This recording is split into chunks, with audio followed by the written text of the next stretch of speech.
Picture this: a wall of rock over 1 billion years old thrust up and over younger stone, so violently that in some places 950 million-year-old limestone now sits directly on top of shale that's only 90 million years old.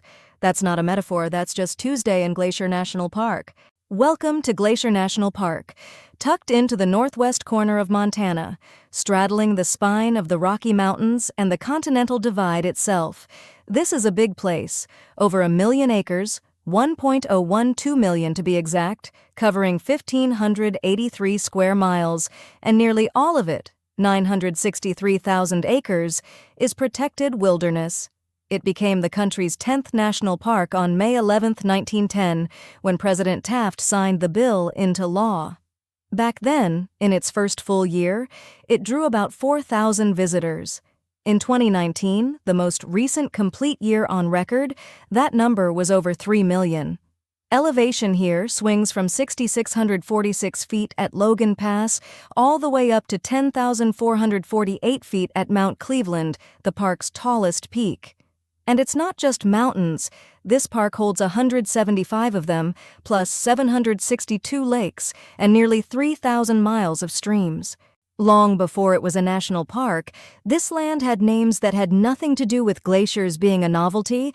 One translates to the place where there is a lot of ice, another regional name to the land of the shining mountains, both direct references to the ice and snow you could see from a distance.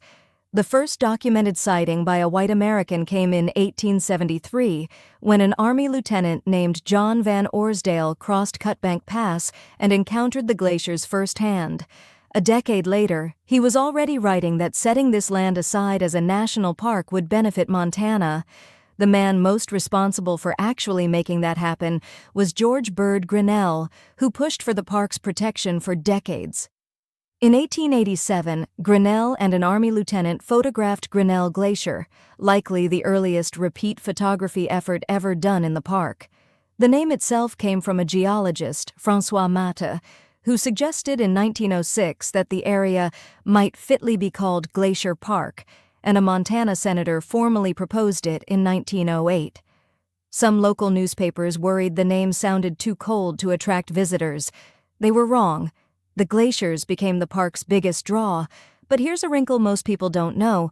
When the park was created in 1910, it didn't erase the people already living inside its future boundaries. Homesteading in the North Fork Valley had been underway since the 1890s, and by 1910 there were 44 homesteads on the valley's east side, protected by existing land claim law even after the park existed around them. In 1912, those homesteaders actually petitioned to be removed from the park's jurisdiction. It took until 1954 for the last year-round resident to leave. So back to that rock wall from the cold open. It's called the Lewis Overthrust, and it's one of the best examples of this kind of geology anywhere on Earth. Over millions of years, an enormous slab of ancient rock, some of it over 1 billion years old, got pushed more than 60 kilometers eastward, riding up and over rock that was far younger. Because that older rock resisted erosion better than what was underneath it, you end up with the jagged, dramatically sculpted peaks Glacier is known for. One striking result is Chief Mountain, a piece of that thrust sheet that broke off entirely from the rest, called a klippa, and considered one of the best examples of the feature in the world. The park also hides at least 16 known caves, and, maybe more surprising, 18% of the park is classified as karst terrain. And then there's the ice the park is named for, which is disappearing on a documented timeline. Around 1850, at the tail end of the Little Ice Age, there were about 80 glaciers within what's now the park. By 2005, that had dropped to 32. The most recent aerial survey, from 2015, counted just 26 named glaciers still meeting the size threshold to officially count as a glacier. Between 1966 and 2015, every glacier measured had lost area. An average of 39%, with one glacier down 85% and even the most stable one still losing 10%. Early park exhibits projected the glaciers could functionally vanish as early as 2020. The park has since walked that back. Melt rates vary too much glacier to glacier to put a single date on it. What's driving it is warming at high elevations here that's outpacing the global average. If there's one drive that defines this park, it's Going to the Sun Road, nearly 50 miles connecting the east and west sides, built in stages from 1921 to 1932, though it wasn't fully paved until 1955. It's a National Historic Landmark, recognized for what the park calls unprecedented engineering. Tunnels cut straight into a ridge called the Garden Wall, hand-built stonework, retaining walls made from native rock, climbing from forested valleys all the way up to the Alpine crossing at Logan Pass. As of this recording, it's fully open for the season. Logan Pass itself sits at 6,646 feet and is the road's high point. Along the way and beyond it are the park's other must-sees, Jackson Glacier Overlook, where you can actually see one of the monitored glaciers from the road, the trailhead for Grinnell Glacier, a popular hike in its own right, the historic Many Glacier Hotel sitting on the shore of Swift Current Lake, Lake McDonald Lodge, sitting on the park's largest lake at over 9 miles long and 464 feet deep. The park even publishes an official self-guided tour of Going to the Sun Road with 26 numbered stops, if you want to do it exactly the way the rangers laid it out. Glacier has one of the largest mountain goat populations anywhere in the lower 48. These animals can climb slopes steeper than 60 degrees, thanks to muscular forequarters and hooves with flexible inner pads built for grip. But this is also the southern edge of their range, and with high elevation temperatures here rising roughly 3 times the global average, that habitat is under real pressure.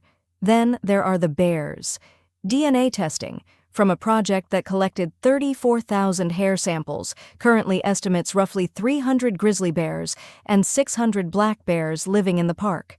Grizzlies here are federally listed as threatened, and they breed only once every 2 to 4 years, which makes their population slow to recover from any setback.